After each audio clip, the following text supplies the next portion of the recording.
moteur XU10 J2TE équipe les 605 SRTI SVTI.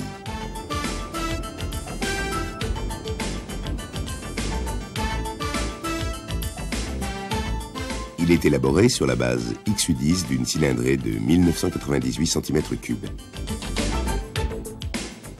L'adjonction d'un turbocompresseur Garrett porte la puissance maxi à 104 kW CEE, soit 145 chevaux-dînes de 4500 à 6000 tours minute.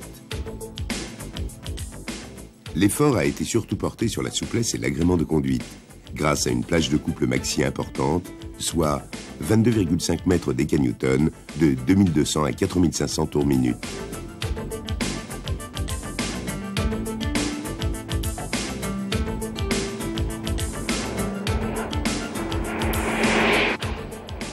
À cause de l'augmentation des contraintes mécaniques, ce moteur est doté de gicleurs d'arrosage d'huile sur les fonds de piston afin d'améliorer le refroidissement et le graissage des pistons.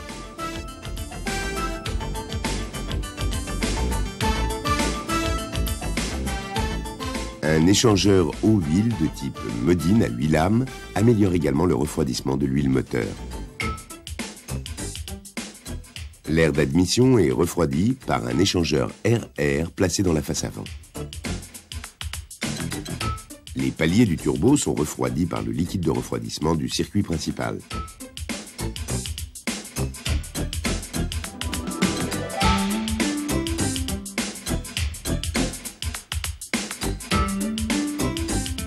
L'injection est de type Bosch MP3.2 et reçoit pour ce moteur un capteur de cliquetis avec correction de l'avance et de la richesse. Une régulation par sonde lambda afin de recevoir un pot catalytique. La possibilité d'avoir un antidémarrage codé. Et surtout la régulation de la pression turbo par le calculateur.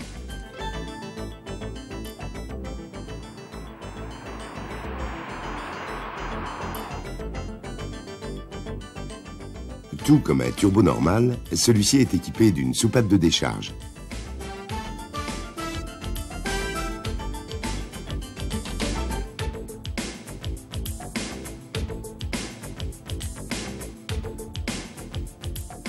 Cette soupape est manœuvrée par un poumon, lui-même relié à la pression de suralimentation prélevée à la sortie du turbocompresseur.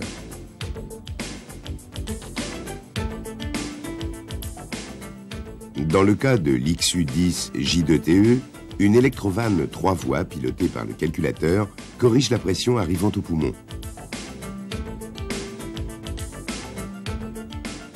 Le calculateur peut ainsi faire varier la pression de suralimentation en fonction de divers paramètres.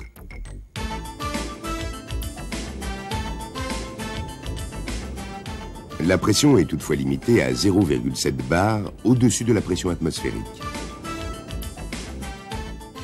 De même, si la température moteur dépasse 115 degrés Celsius, le calculateur limitera alors la pression maximum à 0,45 bar afin de diminuer les risques de cliquetis.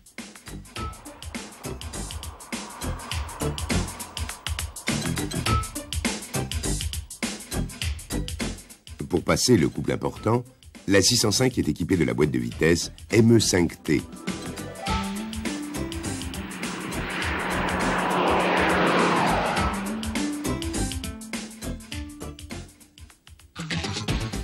Le moteur XU10 J4TE équipe les 405 T16. Il est élaboré sur la base XU10 d'une cylindrée de 1998 cm3.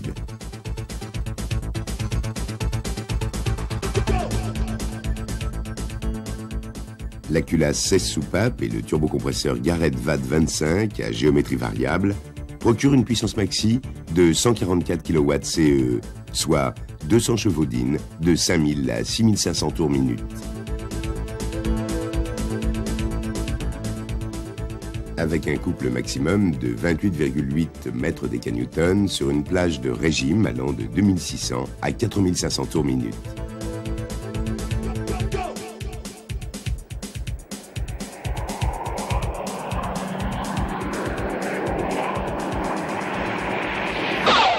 dispose également d'un système de surpression d'air d'admission, ou overboost, qui porte la puissance maximum à 159 kW CE, soit 220 chevaux-dîne, pendant un temps pouvant atteindre 45 secondes.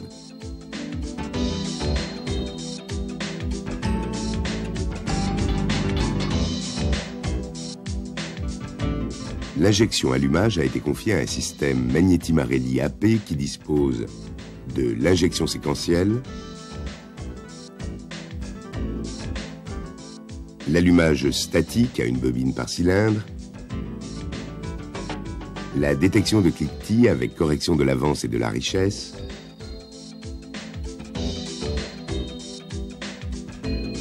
la régulation de la richesse par sonde lambda afin de recevoir le pot catalytique,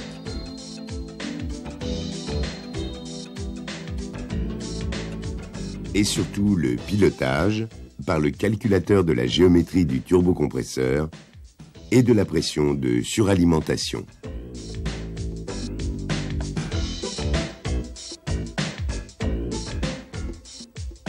Le turbocompresseur Garrett VAT25 à géométrie variable procure un couple important à bas régime, tout en diminuant le temps de réponse à l'accélération. De plus, il permet de disposer d'une puissance élevée sur une longue plage d'utilisation.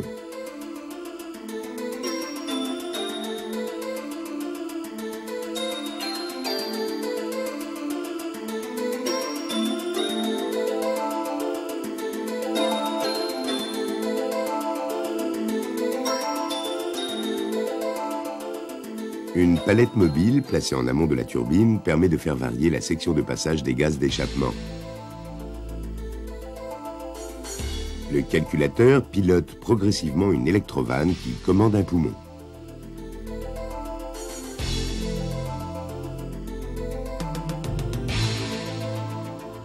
En fonction de la position de l'électrovanne, le poumon agit sur la languette mobile.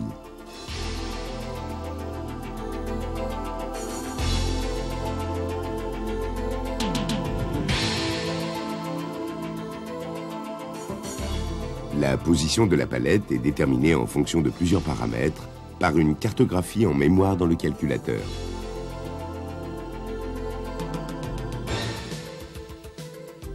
Ces paramètres sont la variation de l'ouverture du papillon des gaz, la position du papillon des gaz, le régime moteur,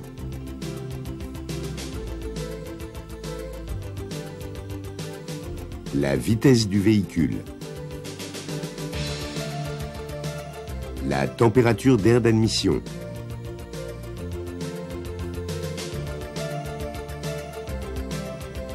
la température moteur, la pression d'admission.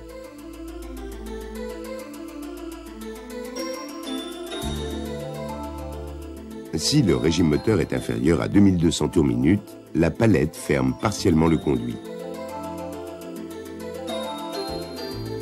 Malgré la faible quantité de gaz d'échappement, la section réduite procure à ceci une grande vitesse.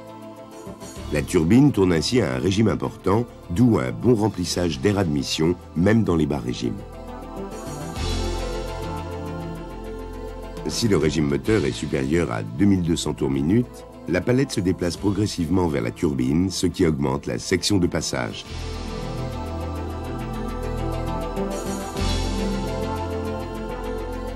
La vitesse des gaz reste élevée, car la quantité de gaz est plus importante à haut régime.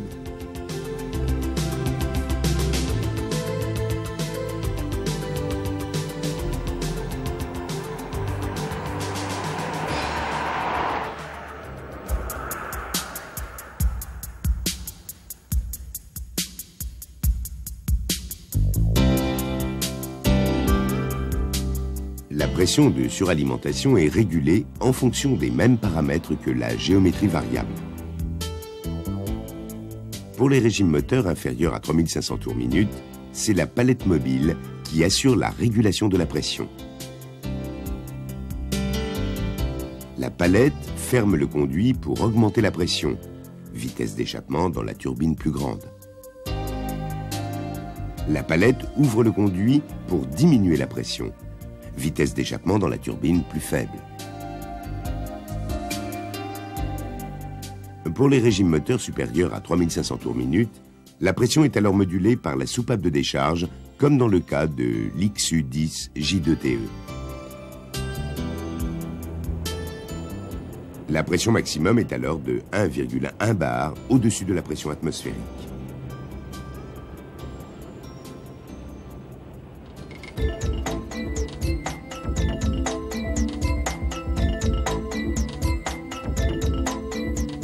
Cette fonction, complémentaire à la suralimentation, permet de porter temporairement la pression maximum d'admission de 1,1 à 1,3 bar au-dessus de la pression atmosphérique, en agissant sur la palette mobile pour les régimes inférieurs à 3500 tours minute.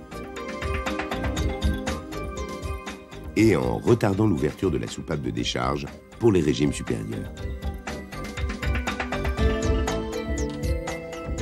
Cette augmentation de la pression a pour effet d'augmenter la puissance maximum de 15 kW CEE, ce qui porte celle-ci à 159 kW CEE, soit 220 chevaux d'In.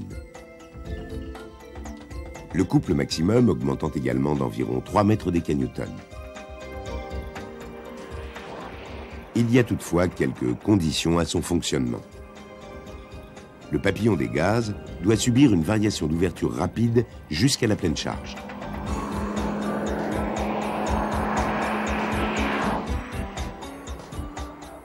De plus, le véhicule ne doit être ni en première ni en marche arrière.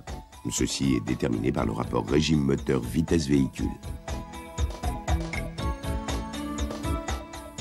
Enfin, le système est neutralisé si la température de l'air d'admission est supérieure à 80 degrés Celsius. La surpression est effective de 2300 à 6500 tours minute, avec une temporisation de 45 secondes, tant qu'est conservée la position pleine charge.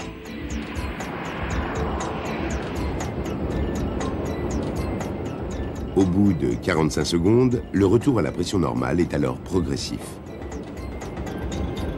En relâchant et en appuyant de nouveau à fond sur la pédale d'accélérateur, on peut toutefois réenclencher le système.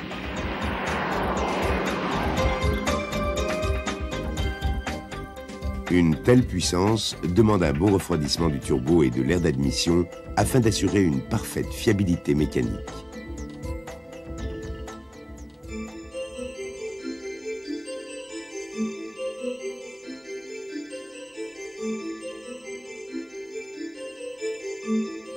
Les gaz d'échappement dans le turbocompresseur et la pression importante surchauffent l'air d'admission. L'air d'admission est donc refroidi par un échangeur air-eau implanté en parallèle sur le circuit de refroidissement. Cet échangeur air-eau permet l'échange de chaleur entre l'air d'admission et le liquide de refroidissement.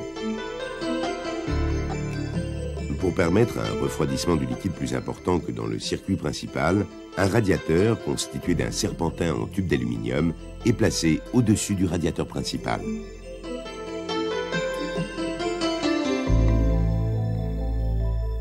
Une durite permet le raccordement sur le circuit principal au niveau du boîtier d'eau. Pour obtenir une température plus basse, le liquide est contraint de circuler plus lentement dans des tubes de plus grande section. Enfin, un thermostat permet la circulation du liquide dès 82 degrés Celsius. Il s'ouvre donc plus tôt que celui du circuit principal.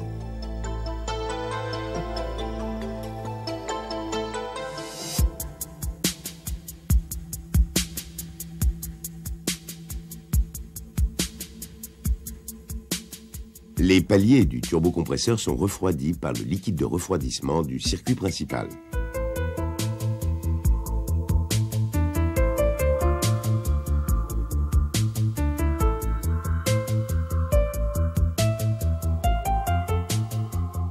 Lorsque le moteur s'arrête, la pompe mécanique du circuit de refroidissement ne tourne plus.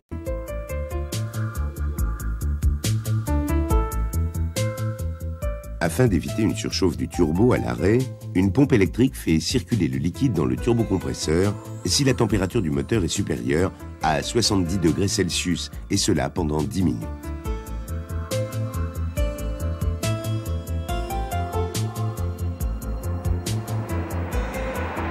À chaque fois qu'il détecte la position pleine charge, le calculateur effectue un contrôle de la pompe électrique en la faisant fonctionner 2 secondes.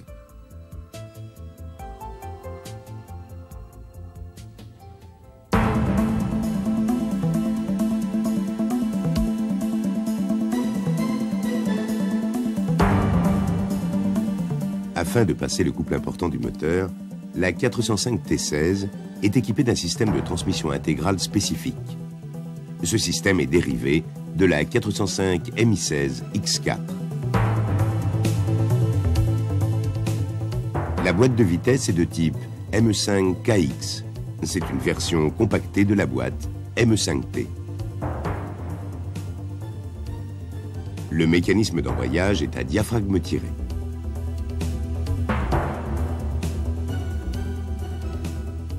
Par rapport à un embrayage à diaphragme poussé, il a pour principal avantage de réduire les efforts à la butée, donc de diminuer les efforts à la pédale.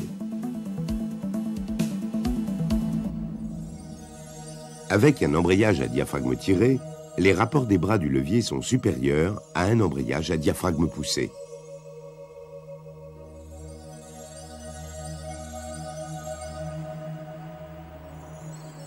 De plus, une meilleure capacité de refroidissement permet une longévité accrue sous forte sollicitation.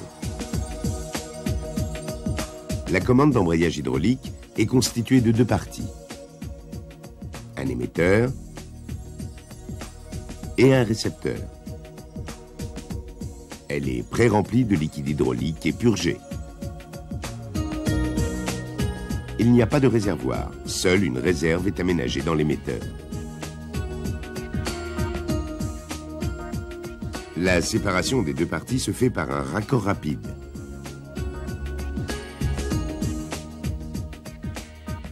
Compte tenu du transfert de liquide lors du fonctionnement, tout échange partiel est proscrit. Il faut changer l'ensemble.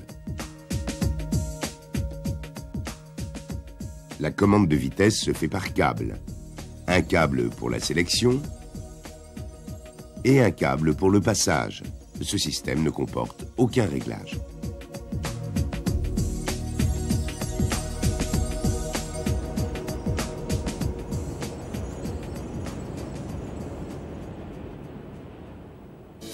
L'information tachymétrique se fait par roue phonique.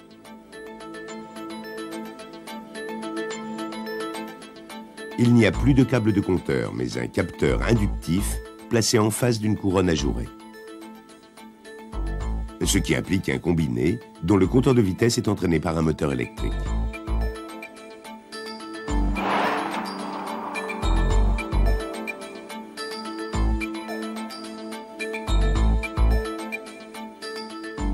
La boîte de transfert est de type TK2BR à viscocoupleur.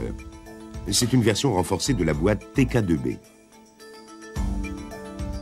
Le pont arrière est à différentiel Torsen. La transmission longitudinale est centrée dans la boîte transfert et dans le pont arrière.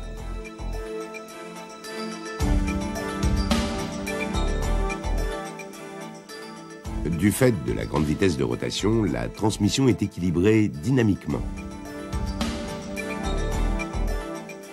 Il est donc impératif de repérer sa position par rapport à la boîte transfert et par rapport au pont arrière avant la dépose.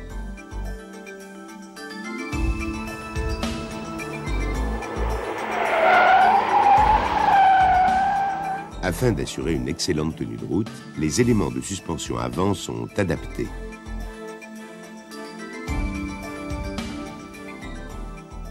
La barre anti-devers avant et celle du train arrière ont vu leur diamètre passer à 22 mm.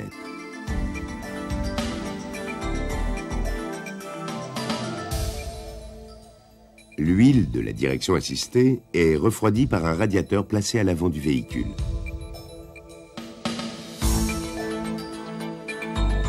La liaison au sol est assurée par des roues en 16 pouces afin de loger les disques de diamètre 283 mm.